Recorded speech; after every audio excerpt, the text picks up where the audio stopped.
অতঃপর রেডিও এবং টেলিভিশন থেকে ব্রেকিং নিউজ ভেসে এলো। তীব্র গণরোষে স্বৈরাচার পালিয়ে গেল।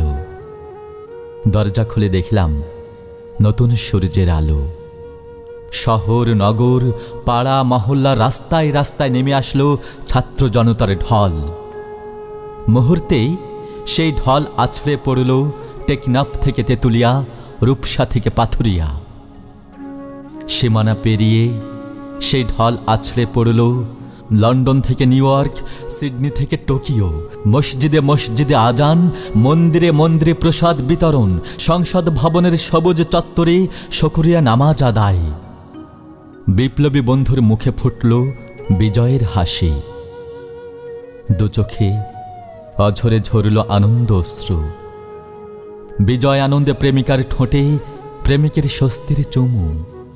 অন্ধকারের সুদীর্ঘ পথ শেষে এমন একটা ভোরের অপেক্ষায় ছিল পুরো দেশ, পুরো জাতি।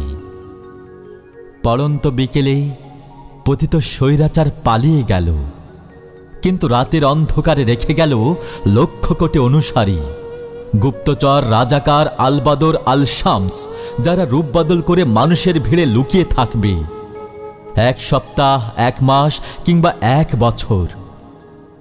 সুযোগ বুঝে অগোচরে আত্মীয়র বেশে আবার ঘরে ঘরে পৌঁছে যাবে। তারপর একদিন ঠিকই ছোড়া হাতে ঘুরে দাঁড়াবে।